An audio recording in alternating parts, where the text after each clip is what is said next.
चलो આપણે ગયા પીરિયડની અંદર એક થોડોક પ્રોબ્લેમ થઈ ગયો હતો, બરાબર. મોબાઈલમાં એક પ્રોબ્લેમ આવે તો એટલે આપણે વિડીયો બંધ કરી દીધો. એમાં લાસ્ટમાં આપણે તો આલ્ફા હાઇડ્રોજન વિશેની વાત કરી કે ભાઈ આલ્ફા એચ પરમાણુ, બરાબર, એની પ્રક્રિયા વિશેનો આપણે અભ્યાસ કરતા કે ભાઈ આલ્ફા એચ પરમાણુ પરની જે પ્રક્રિયા થાય છે તો એ પ્રક્રિયામાં તો છેલ્લે મેં તમને સમજાવ્યું કે આલ્ફા હાઇડ્રોજન પરમાણુ તો ક્યાં હોય કે કાર્બોનિલ સમૂહના કાર્બન સાથે જે અન્ય કાર્બન જોડાયેલો હોય એને આલ્ફા કાર્બન કહેવાય અને એની ઉપરના હાઇડ્રોજન પરમાણુને આલ્ફા એચ પરમાણુ તરીકે ઓળખવામાં આવે છે. એઆઈ એચ પરમાણુ છે એ રાસાયણિક પ્રક્રિયામાં ભાગ લે, એટલે કોઈ અન્ય પ્રક્રિયક સાથે જ્યારે પ્રક્રિયા કરે ત્યારે એ હાઇડ્રોજન છૂટો પડે છે અને એમાંથી બને છે ઇનોલેટ સ્વરૂપનો એક આયન બને છે. એની આગળ સંસ્પંદન પ્રક્રિયા થાય એટલે કાર્બ એનાયન એનું નિર્માણ છે. તમારી ચોપડીની અંદર પણ તમને આપેલું છે. હવે એવા આલ્ફા હાઇડ્રોજન જે પરમાણુ છે તો એના કારણે થતી જે પ્રક્રિયાઓ છે તો એમાં આપણે જે સમજવાનું છે તો એ પ્રક્રિયા કે જેની અંદર આવશે પહેલી પ્રક્રિયા છે આલ્ડોલ સંઘનન તરીકે ઓળખવામાં આવે છે. આલ્ડોલ સંઘનન પ્રક્રિયા કહેવાય છે. પોસ્ટ આઈએમપી પ્રશ્ન છે, ગઈ સાલ બોર્ડની એક્ઝામમાં પણ પૂછાઈ ચૂક્યું છે. હવે આલ્ડોલ સંઘનન જે પ્રક્રિયાઓ થાય છે તો એ આલ્ડીહાઇડ અને કીટોન બંને વર્ગના સંયોજનો આપણને આપે છે. તો એમાં આ પ્રક્રિયા એટલે એને સ્વયં આલ્ડોલ સંઘનન પ્રક્રિયા તરીકે પણ ઓળખવામાં છે. હવે તમારી ચોપડીમાં તો તમને ઇથેનોલ અણુની પ્રક્રિયા આપી છે, હું પ્રોપેનોલ અણુ લઈ લઉં છું, બરાબર, એટલે તમને વધારે ખ્યાલ આવી જાય. તો આપણે પ્રોપેનોલનો અણુ લઈએ, CH3 CH2 CH2 CH આ પ્રોપેન, બરાબર, પ્રોપેન. હવે પ્રોપેનોલ અણુ એના હું કેટલા લઈશ? 2 મોલ અણુઓ આ પ્રક્રિયામાં કે 2 મોલ કે એમના જ પોતાના જ અણુ સાથે થતી પ્રક્રિયા, તો આના 2 મોલ અણુઓ પ્રક્રિયામાં ભાગ લેશે. કઈ રીતે ભાગ લેશે તો આપણે અહીંયા સમજીએ. આખી પ્રક્રિયા એ બેઝિક માધ્યમની હાજરીમાં થશે. તો એમાં હું એક અણુ આ રીતે દર્શાવું છું એટલે આપણને વધારે ખ્યાલ આવી શકે એટલા માટે.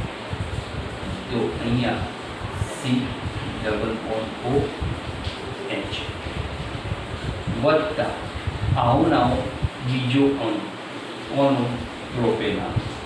તો પ્રોપેનોલનો બીજો અણુ લઈએ C≡OH H2 અને CS. એકનો આલ્ફા કાર્બન લઈએ, બરાબર, તો આનો આલ્ફા કાર્બન એટલે આર્યલ આલ્ફા કાર્બન, એની ઉપરનો આ H પરમાણુ, રાઈટ. હવે આ H પરમાણુ એ રાસાયણિક પ્રક્રિયામાં જશે. કઈ જગ્યાએ રાસાયણિક પ્રક્રિયામાં જશે કે સૌથી પહેલા તો આલ્ફા કાર્બન જે છે એ આલ્ફા કાર્બન એ કાર્બોનિલ સમૂહના કાર્બન સાથે જોડાશે, બરાબર. તો અન્યના કાર્બોનિલ સમૂહના કાર્બન સાથે સપોઝ એ ધારો કે હું આને જોડું કે ભાઈ આ આલ્ફા કાર્બન એ આ એક અણુના કાર્બોનિલ કાર્બન સાથે જોડાય છે, બરાબર. હવે તમે વિચારો કે આ કાર્બન એની 4 સંયોજકતા છે, આ કાર્બન આની સાથે જોડાવા આવે તો આની 5 સંયોજકતા થઈ જાય. હવે એ વખતે આ હાઇડ્રોજન અહીંથી છૂટો પડશે, બરાબર. એ હાઇડ્રોજન ક્યાં જશે? તો એ આ H પરમાણુ એ આ કાર્બોનિલના ઓક્સિજન સાથે જોડાશે, એટલે આ આખું પાયબંધ વાળું ઇલેક્ટ્રોન આની ઉપર ટ્રાન્સફર થઈ જશે, બરાબર. તો એમાંથી આપણને નિપજ બનશે. આ રીતે જોજો કે પ્રક્રિયા થશે કયા માધ્યમમાં, કે ભાઈ મંદ NaOH નું માધ્યમ લઈ અને તમે આ પ્રક્રિયા કરો છો તો એમાંથી જો કે નિપજ બનશે CH3 CH2C. હવે સિંગલ બોન્ડ ઉપર થઈ જશે OH, બરાબર. આ હાઇડ્રોજન પડે રહેશે, રાઈટ. હવે અહીંયા કોણ જોડાશે? તો કે હાઇડ્રોજન, તો એ CH જોડાય, બરાબર. અરે હવે આ CH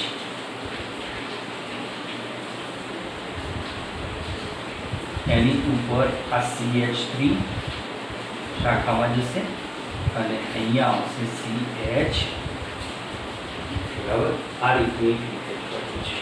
ચલો નિપજનું આપણે IUPAC નામકરણ તૈયાર કરીએ તો 1 2 3, બરાબર.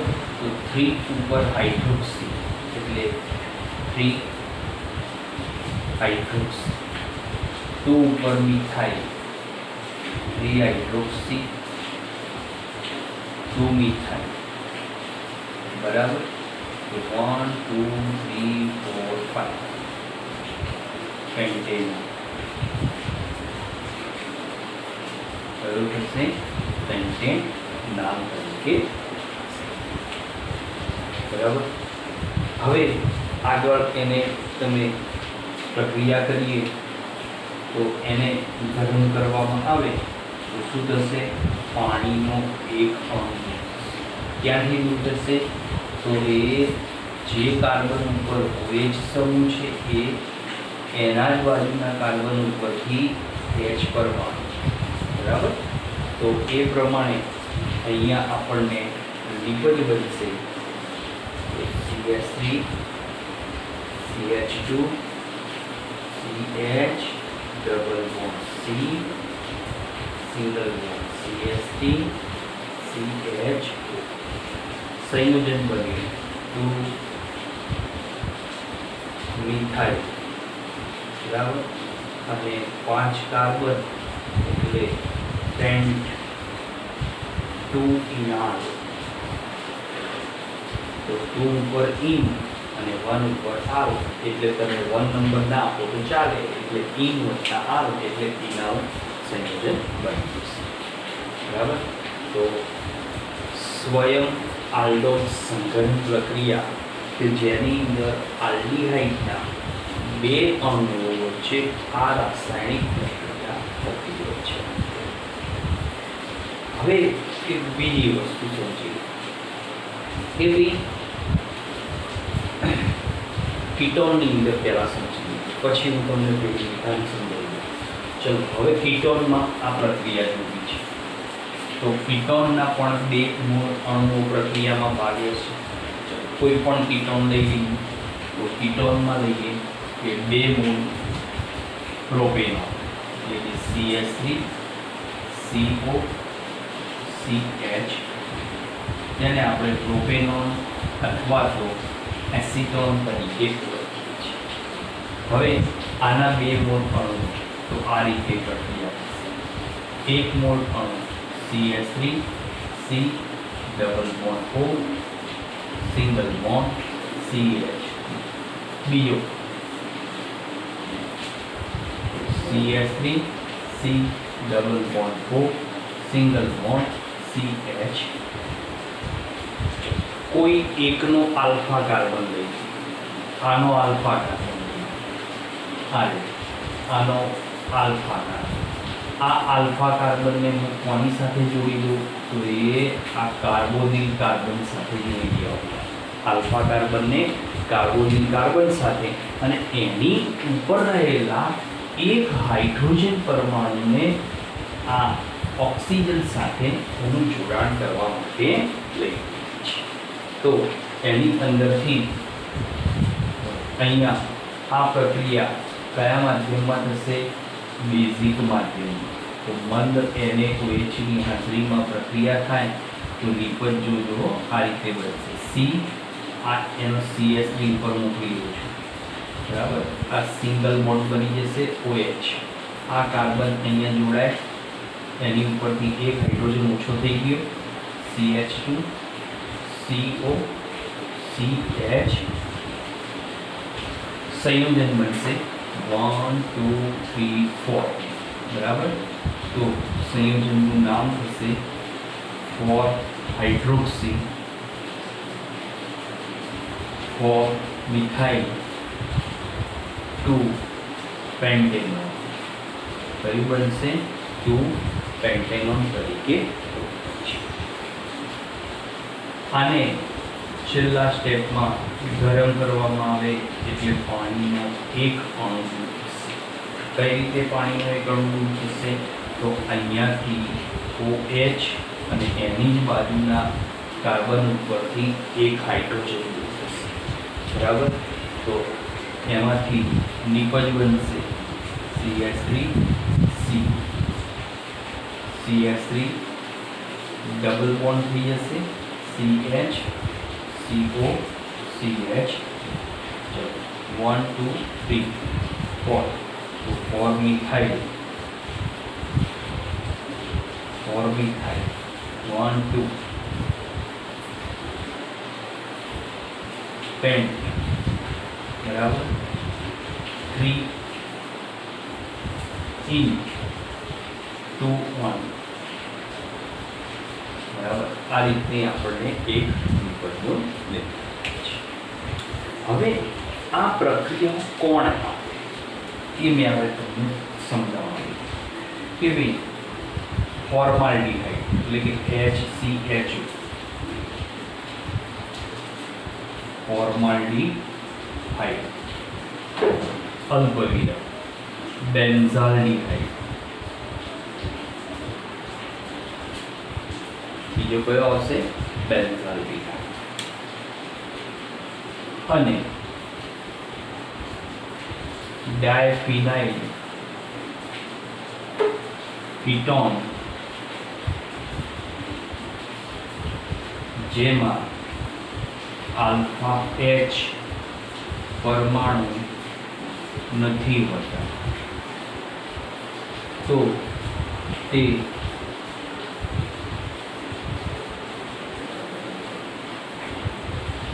આલ્ડોલ સંઘનન પ્રક્રિયા નથી બરાબર. તો આલ્ડોલ સંઘનન પ્રક્રિયા આપી શકતા નથી. તો આપણે સ્વયં આલ્ડોલ સંઘનન, તો આલ્ડીહાઇડના બે મૂળ અણુઓ, પણ કયો આલ્ડીહાઇડ? ફોર્માલ્ડીહાઇડ સિવાયનો કોઈ પણ આલ્ડીહાઇડ. કારણ કે ફોર્માલ્ડીહાઇડ, બેન્ઝાલ્ડીહાઇડ અને ડાયફિનાઇલ કીટોન એમાં આલ્ફા H પરમાણુ નથી હોતા, એટલે એ આલ્ડોલ સંઘનન પ્રક્રિયા કોઈ દિવસ આપી શકતા નથી, બરાબર. હવે તમારી ચોપડીમાં ઇથેનોલનો અણુ આપ્યો છે, એ પણ તમે ટ્રાય અંદર આપેલો છે, પણ તમારે રીતે પ્રયત્ન કરો. મેં તમને પ્રોપેન નામનો અણુ લઈને સમજાવ્યું છે. ચલો હવે આપણે બીજો એક પ્રક્રિયા જોવાની છે, જેને કહેવાય છે ક્રોસ આલ્ડોલ સંઘનન કહેવાય છે. સેકન્ડ બીજી પ્રક્રિયા છે ક્રોસ આલ્ડોલ સંઘનન પ્રક્રિયા તરીકે ઓળખાય છે. હવે આ ક્રોસ આલ્ડોલ સંઘનન પ્રક્રિયા, તો એ તમે બે મૂળ આલ્ડીહાઇડના અણુઓ વચ્ચે આ પ્રક્રિયા થશે, પણ કેવો લઈશું? અલગ અલગ અણુઓ લઈશું, બરાબર.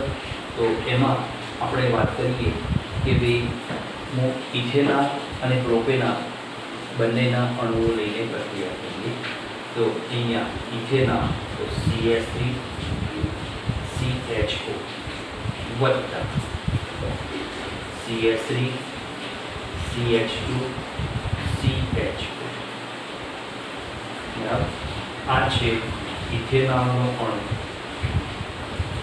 અને આ છે પ્રોપેનોલનો અણુ. હવે આના કેટલા મોલ પ્રક્રિયાઓ કરે છે તો 2 મોલ પ્રક્રિયકો ભાગે છે. તો આના 2 મોલ અણુ વપરાશ, આના પણ 2 મોલ અણુ વપરાશ. તો એમની વચ્ચે આખી પ્રક્રિયા થાય છે જેને ક્રોસ આલ્ડોસ. હવે જ્યારે તમે આલ્ડીહાઇડના 2 અલગ અલગ આલ્ડીહાઇડ એમનાય પાછા 2 મોલ પ્રક્રિયામાં ભાગ લેવાનો, તો આ પ્રક્રિયામાં 2 પ્રક્રિયાઓ થશે. એક સ્વયં આલ્ડોલ સંઘનને થશે અને ક્રોસ આલ્ડોલ સંઘનન પણ થતું જોવા મળે છે. તો સ્વયં કોની વચ્ચે થાય તો ઇથેનોલના 2 અણુ છે તો એમની વચ્ચે પણ પ્રક્રિયા થાય અને પ્રોપેનોલના 2 અણુઓ વચ્ચે પણ પ્રક્રિયા થશે. અને પછી શું થશે, એકવાર ઇથેનોલ પછી પ્રોપેનોલ એટલે આ ક્રોસ બરાબર, પછી પ્રોપેનોલ અને ઇથેનોલના અણુઓ વચ્ચે. તો એ પ્રક્રિયા સમજવા માટે તો સૌથી પહેલા આપણે ઇથેનોલના 2 અણુઓ લઈએ. ઇથેનોલના 2 અણુ CH3 C double bond single bond H double bond વત્તા CH3 CH આમની વચ્ચે મંદ બેઝિક માધ્યમની હાજરીમાં પ્રક્રિયા થાય. તો પ્રક્રિયામાં શું થશે તો આ આલ્ફા કાર્બન છે, આ આલ્ફા કાર્બન કાર્બોનિલ કાર્બન સાથે જોડાય, એની ઉપરનો H પરમાણુ ઓક્સિજન સાથે જોડાય. બરાબર, બહુ સિમ્પલ પ્રક્રિયા છે. તો એમાંથી નિપજ બનશે CH3 CH OH CH2 CH4. એને તમે ગરમ કરો, પાણીનો 1 અણુ થશે. બરાબર, હવે ગરમ કરતા તો શું ઉડી જશે તો જે કાર્બન ઉપર OH છે એના જ બાજુના કાર્બન ઉપરથી એક H પરમાણુ એવું થશે H2O. તો અંતિમ નિપજ આપણને મળશે તો આ રીતે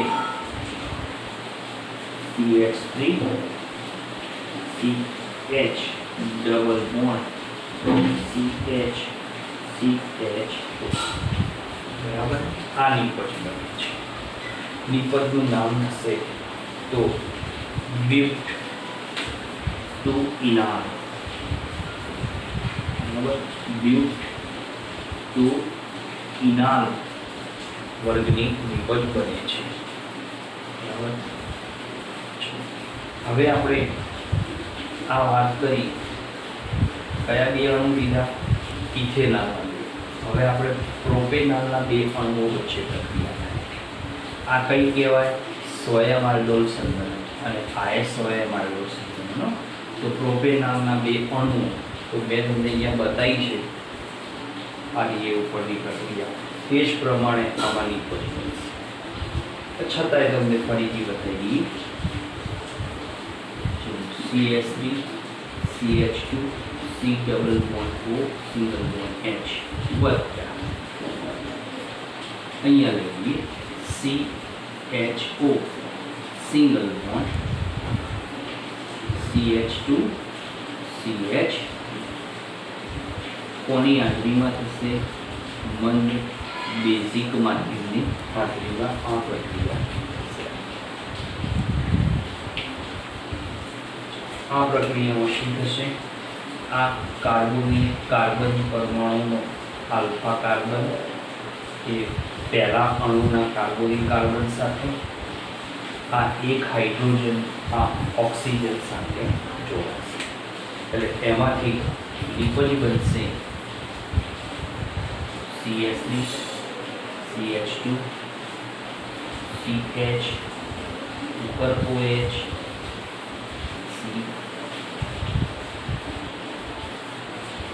CH CH3 અને CH.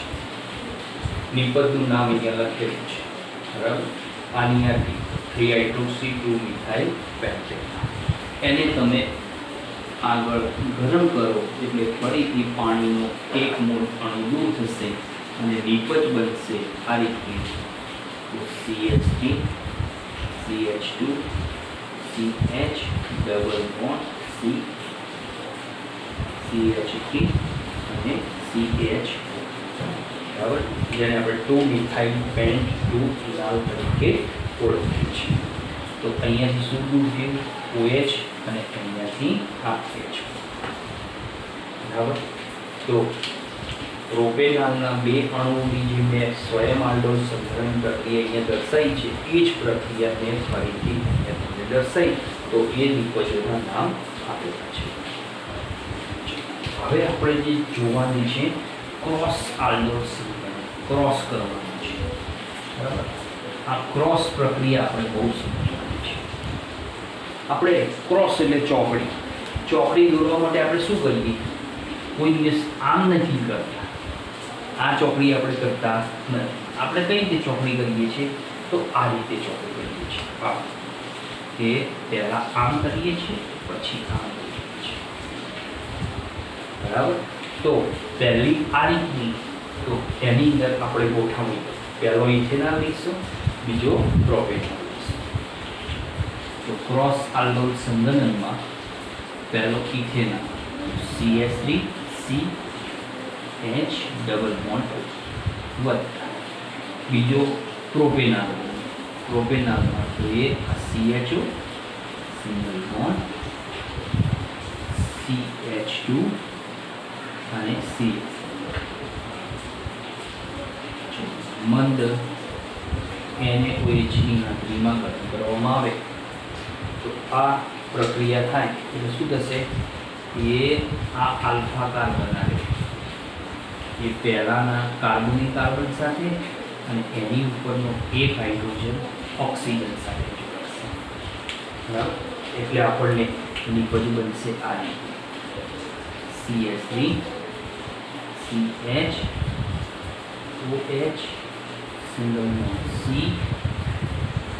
એની ઉપર એક H CH નીચે લઈ લઈએ અને CHO3 બરાબર. તો નિપજ શું બની? 1 2 3 એટલે કે 3 હાઇડ્રોક્સી 2 મિથાઇલ બરાબર, બ્યુટેનોલ બરાબર. હવે એને આગળ તમે ગરમ કરો એટલે પાણીનો બીજો એક અણુ થાય. એટલે એવું કહેવાય કે ક્રોસ આલ્ડોલ સંઘનનમાં 4 પાણીના અણુઓ થાય. 1 2 3 અને હવે જે પ્રક્રિયા કરીશું એમાં 4 બરાબર. ચલો આમાં નિપજની વાત કરીએ તો આમાં એ આની ઉપરથી OH અહીંયાથી H આ બે દૂર થઈ જશે એટલે આપણને નિપજ મળશે. તો નિપજ આ રીતે બનશે CH3 CH double bond C single bond CH3 CHO. તો સંયોજનનું નામ તો શું થશે? 2 મિથાઇલ બરાબર. 2 મિથાઇલ બ્યુટ 2 ઇનાલ બ્યુટ 2 ઇનાલ આ સંયોજનનું વેગ. હવે ક્રોસમાં એકવાર ઇથેનોલ લીધો પ્રોપેનોલ. હવે આપણે શું કરીશું? પ્રોપેનોલ આગળ રાખીશું, ઇથેનોલ પાછળ લઈ જઈશું. Propanol CH3 CH2 C double bond O H CH અને એ આ ઇથેનોલ થઈ ગયું. ઇથેનોલ પહેલા, પ્રોપેનોલ પછી. હવે પ્રોપેનાલ પહેલાં, ઇથેનોલ પછી. કોની હાજરીમાં પ્રક્રિયા? તો મંદ બેઝિક માધ્યમની હાજરીમાં પ્રક્રિયા થાય. તો જો શું થશે કે આ જે કાર્બોનિલ કાર્બન છે હવે બરાબર, આનો ઇથેનોલ એની સાથેનો આલ્ફા કાર્બન એ પ્રોપેનાલના કાર્બોનિલ કાર્બન સાથે જોડાય. તો એની ઉપરનો એક હાઇડ્રોજન પરમાણુ એ આ ઓક્સિજન સાથે જોડાવા જશે. તો એના પરિણામે એમાંથી નિપજ બનશે એક આ રીતની. તો CH3 CH2 CH, આની ઉપર OH single bond CH2 CH, 1 2 3 એટલે કે 3 હાઇડ્રોક્સી પેન્ટેન. જેમ તમે ગરમ કરો એટલે એ આ થઈ ગયો પાણીનો ચોથો અણુ. બરાબર, તો ચોથો અણુ દૂર થાય એટલે નિપજ CH3 CH2 CH, double bond CH CHO. તો શું થશે નિપજ? Pant two ઇનાલ. આ અંતિમ નિપજ આપણને પ્રાપ્ત થાય છે. તો અહીં શું દૂર થયું? કાર્બન ઉપરથી OH, અહીંયાથી H2 રૂપે દૂર થઈ જશે. કેમ? તે પાસેના બે કાર્બન, એકના ઉપરથી OH, એકના ઉપરથી H પરમાણુ દૂર થઈ અને અંતિમ નિપજ પેન્ટ ટુ ઇનાલ આપણને પ્રાપ્ત થાય છે. બરાબર, તો આ રીતે ક્રોસ આલ્ડોલ સંઘનનમાં બે અલગ અલગ આલ્ડીહાઇડના અણુ પણ એમના પોતાના બબ્બે બોન્ડ પ્રક્રિયામાં ભાગ લે. એના પરિણામે પહેલી પોતાના જ અણુઓ સાથેની સ્વયં આલ્ડોલ સંઘનન અને પછી વારાફરતી એમાં થતી ક્રોસ આલ્ડોલ સંઘનન પ્રક્રિયા. તો એના અંતે કુલ 4 પાણીના અણુઓનું દૂર થવાની પ્રક્રિયા જોવા મળી છે. પણ આ પ્રક્રિયા કોણ નથી આપી શકતું? ફોર્માલ્ડિહાઇડ, બેન્ઝાલ્ડિહાઇડ અને ડાયફિનાઇલ કીટોન આવી આલ્ફા હાઇડ્રોજન પરમાણુ હોતા નથી, એટલે આલ્ડોલ સંઘનન પ્રક્રિયા આપી શકતા નથી. તો એમની સ્પેશિયલ પ્રક્રિયાઓ છે. બરાબર, તો એમની માટેની પ્રક્રિયાઓ છે તો કેની-ઝારો રિએક્શન કહેવાય છે, જે વૈજ્ઞાનિક દ્વારા શોધવામાં આવેલી પ્રક્રિયાઓ છે. બરાબર, તો આપણે હવે ટોપિકની વાત છે કે કેની-ઝારો પ્રક્રિયા વિશેનો આપણે ખ્યાલ લેવાનો છે. કેની-ઝારો પ્રક્રિયા તો વૈજ્ઞાનિક દ્વારા શોધવામાં આવેલી પ્રક્રિયા છે કે આ પ્રક્રિયા કોણ આપશે? તો ફોર્માલ્ડિહાઇડ આપે, બેન્ઝાલ્ડિહાઇડ આપે અને ડાયફિનાઇલ કીટોન આપી શકતા હોય છે. હવે એની અંદર શું જોવા મળે છે? કઈ રીતે પ્રક્રિયા આપે?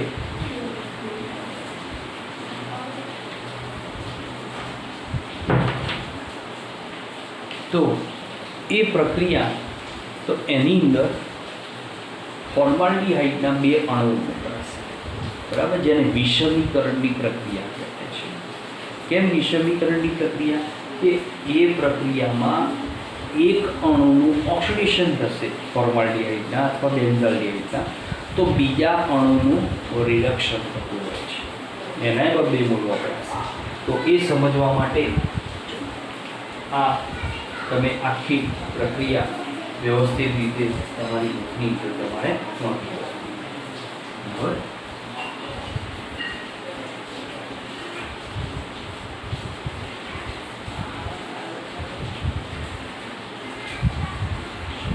હવે કેની-ઝારો પ્રક્રિયા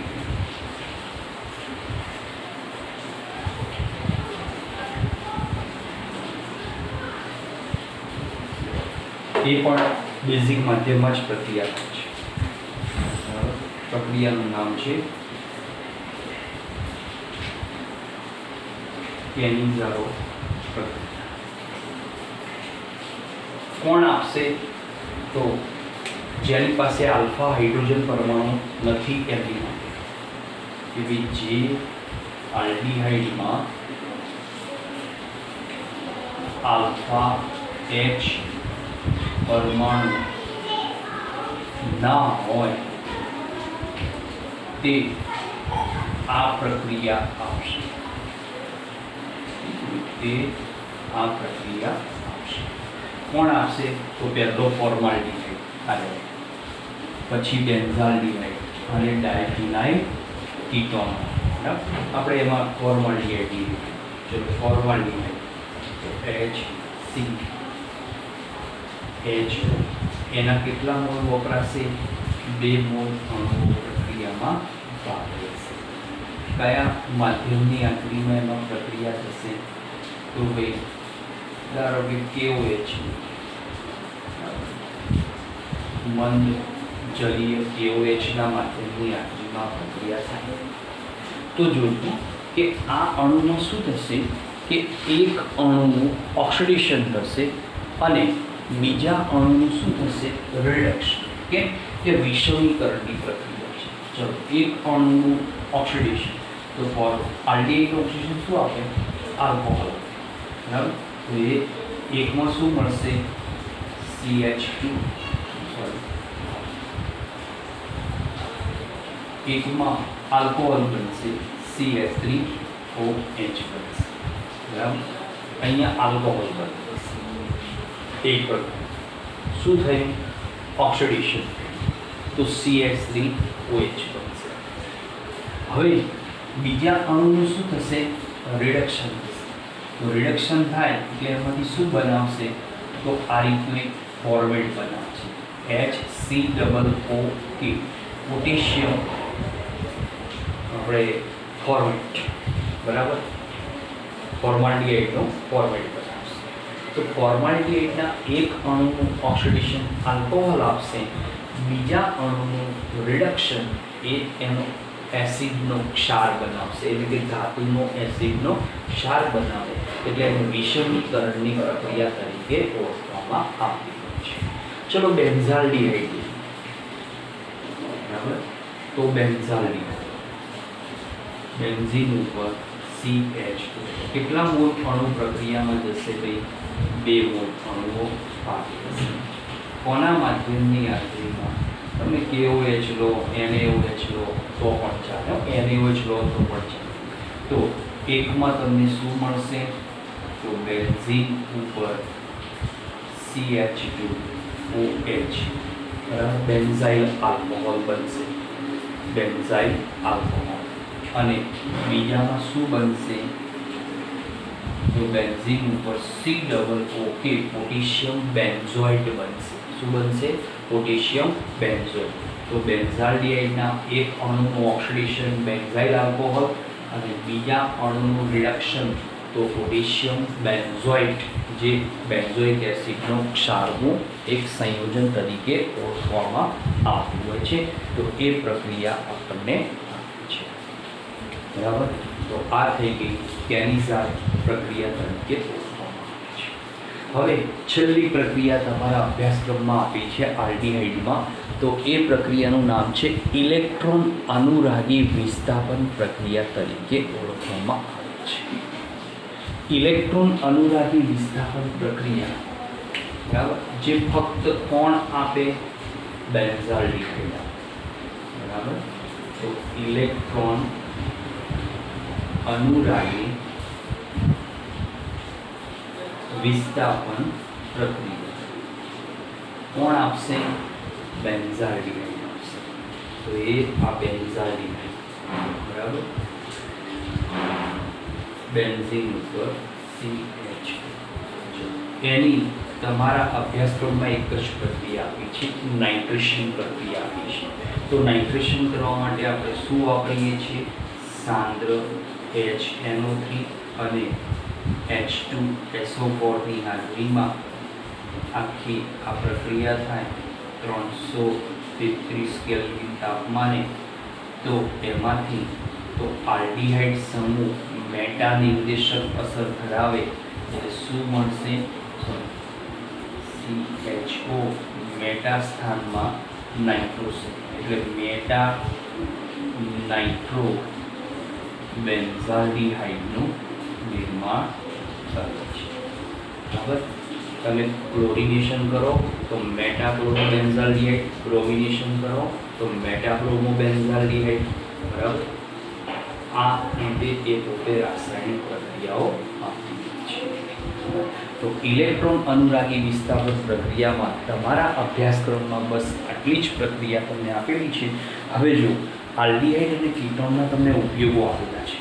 આ ઉપયોગો તમારી ચોપડીમાં તમને કહેલા છે. તો એમાં પહેલો ઉપયોગ છે, સાંભળો, કે આલ્ડીહાઇડ અને કીટોન એ બધા દ્રાવકો તરીકે વપરાય.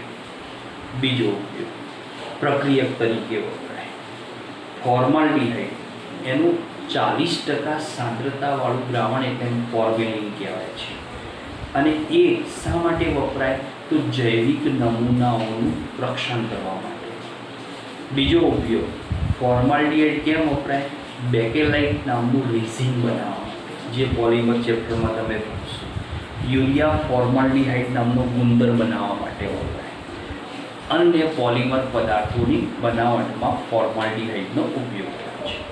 પછી બીજો છે એસિટાલ્ડીહાઇડ. તો acetic acid, ethyl acetate, vinyl acetate, polymer પદાર્થો, ઔષધો એમના ઉત્પાદનમાં વપરાય. બેન્ઝાલ્ડીહાઇડ તો સુગંધીકારક તરીકે વપરાય છે અને રંગ ઉદ્યોગમાં. એસિટોન અને ઇથાઇલ મિથાઇલ કીટોન એ દ્રાવકો તરીકે વપરાય છે. એમાં ઘણા આલ્ડીહાઇડ અને કીટોન સંયોજનો એમના સુગંધ અને સ્વાદ માટે બહુ પ્રખ્યાત છે. કયા કયા? તો બ્યુટાર આલ્ડીહાઇડ, વેનિલિન, એસિડોફિનોલ, કેમ્ફર એટલે કપૂર, આ બધા સુગંધ અને સ્વાદ માટે ખૂબ જાણીતા જોવા મળતા છે. બરાબર. તો અહીંયા તમારો ચેપ્ટરની અંદર તો આલ્ડીહાઇડ અને કીટોન આખો વિભાગ અહીંયા પૂરો થાય છે. હવે આપણે જે ટોપિક છે તો ચેપ્ટરનો છેલ્લો પોઈન્ટ હતો કાર્બોક્સિલિક એસિડ, એને આપણે અલગથી અભ્યાસ કરીશું. બરાબર. તો નેક્સ્ટ પીરિયડની અંદર કાર્બોક્સિલિક એસિડ